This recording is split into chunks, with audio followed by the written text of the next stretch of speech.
In 1940, the United States Army put out a tender to motor manufacturers at the time requesting designs for a new, small, rugged, permanent four-wheel drive vehicle that could ferry 2 occupants and a variety of equipment ranging from food to ammunition to machine guns to aid, whatever it might be, that could be used in combat, in the field, anywhere in the world, that would be just as capable on road as it would be off road. Only 2 manufacturers responded, the American Bantam Company and Willys Overland. The US Army felt that the American Bantam Company was a little too small to fulfill its needs, and so it really concentrated on the Willys design. In any case, it approached Ford and asked them to build 1,500 copies of the Bantam design. It also asked Ford to build 1,500 copies of its own design. And Willys also provided 1,500 copies, and this was all meant for trial purposes. Ultimately, Willys won out. You know where this is going? In the United States Army, it had long been tradition for new recruits, new equipment and new vehicles to be known as Jeeps. And so in 1943, Willys approached the patent office to slap a trademark on its vehicle to be known as the Jeep. I mean, why wouldn't you? And that's what they did. It was probably one of the best decisions in automotive history because, well, it's become one of the most recognizable brands in global automotive history. Jeeps have become synonymous with any wartime situation.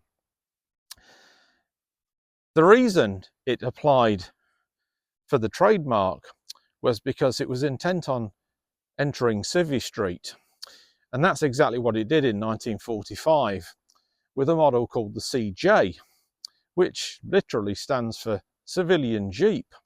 It produced other versions, the DJ and the FJ, for delivery and freight respectively. And the CJ went on to be built for a good 40 years, and it ultimately morphed into the Wrangler, and then the Wrangler has grown bigger over the years to the model that we have today. But Jeep went on to produce other vehicles as well, and it built some of what you might term as the first SUVs, notably the Wagoneer with its wooden sides, which is now has cult status. In 1970, Jeep caught the interest of the American Motors Company, who bought it, and they put in its own engines into the Jeep lineup, notably the straight 6 4-litre, which was used for well over 30 years and was renowned for its durability and reliability.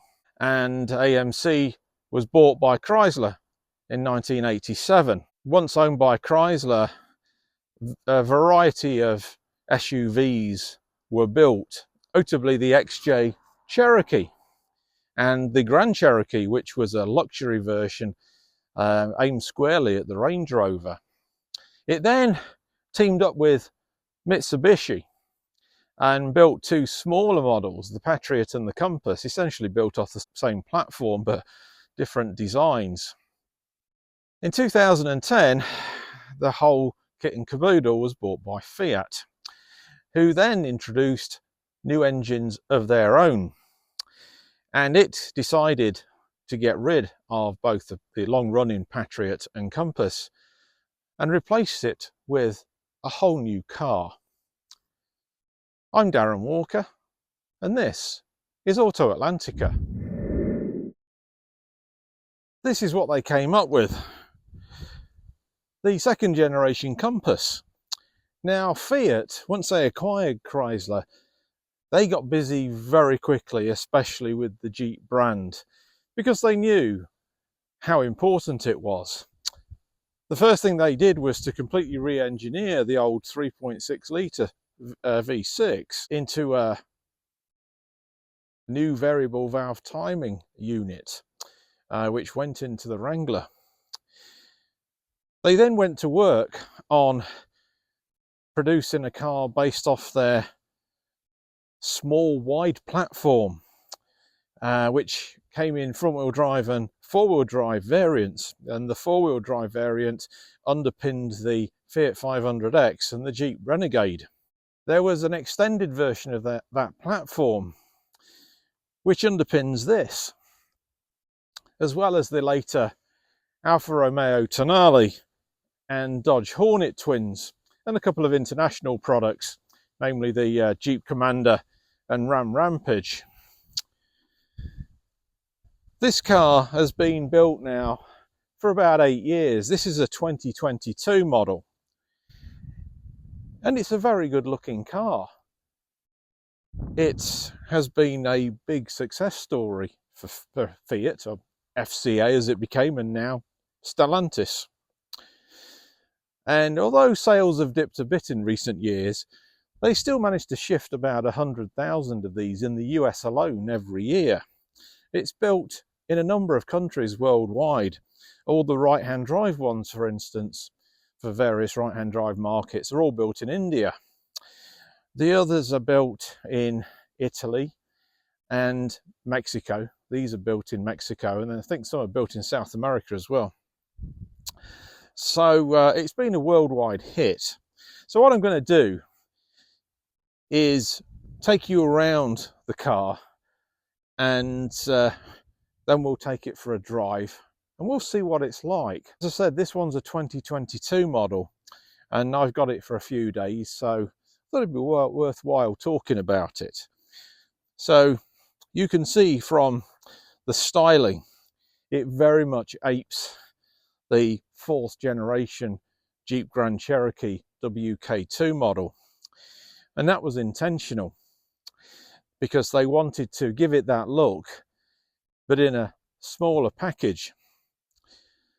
There are 4 basic models. They started with 4 basic trim levels with this car: the base Sport, then the Latitude, then the Limited, which this is, and then the all singing, all dancing Trailhawk. In 2020, the car was given a very mild facelift on the outside. The grille was a bit narrower, the headlights were changed, but the biggest improvements were in the interior. And the engines remained unchanged up until 2023, but we'll go over that in a bit as well. So let's take a walk around. As you can see, it's a very, very handsome look, very much aping that bigger Grand Cherokee. After the facelift, the headlights all became LEDs as standard across the range. This particular one also has front fog lights as well. These actually act as cornering lights too, when you are taking a corner left or right. So it just gives you a bit extra pool of illumination when you are cornering in the dark. This particular car has got 16-inch alloy wheels. They may be 17s. Let me just check. They are 17s. 17-inch alloy wheels. And I do like the contrasting black roof with the rest of the car. It looks very chunky, obviously, with these nice plastic cladding on the underside and around the wheel arches. It gives you a lot of protection against stones and other kinds of debris that you might be flicking up or travelling over. As I said, this one is a Limited. It's a 4-wheel drive version. The boot for this size of car is quite commodious. Actually, it helps with it being a fairly square shape, but it's a decent size. This one does not have an automatic tailgate. That is an option on this car, sadly, even though it's a Limited. A lot of headroom in this, and this being a Limited has this sort of faux leather. It does feel quite dark and somber in the back especially. But it's a good size. You can see with the third side window the benefit of having that extended platform. Up front you got standard FCA switchgear throughout. All this switchgear, this is straight out of the Ram truck, for instance, this light switch and the dimmers. But it's got a very, very nice feel to it. The dashboard has got this sort of like faux stitching, which is quite nice.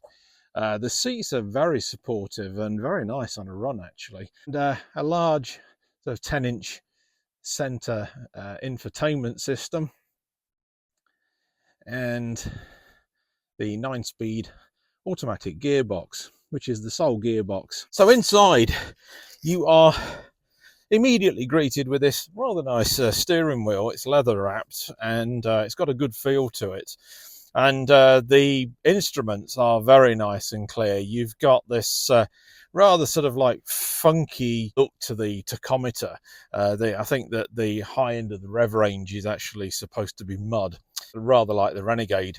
And then you've got a speedometer, and in the middle is you've got this very large sort of LCD screen, which is fully customizable, and it's got a compass on there. It tells you what gear you're in, obviously what speed you're doing, and the water temperature and your petrol gauge. Now, I said earlier that the interior had been revised in 2020, and it had been revised mainly for this center screen. It used to have an 8-inch screen sort of built in. Now it's got this tablet looking thing, which is very de rigueur these days. It's about 10 inches. It's very clear and it's very intuitive as well. You've got obviously your music control, your heater controls you can operate from here, or using these analog controls here. It's a dual zone climate control, which I like. It works actually really well. But I do like that screen because when you're driving along, you just glance at it when you've got Apple CarPlay on. If there's one thing I don't like, it's this mixture of old and new controls. The piano black is very nice. I don't like these blanks at all. And there's a bunch down here as well, which just basically shows this is a very low spec version of a limited model. You've got these nice sort of rotary controls for volume and the heater control for the heater, up and down, temperature, etc., AC and automatic mode and all the rest of it, and mute. And you can turn off the screen here as well.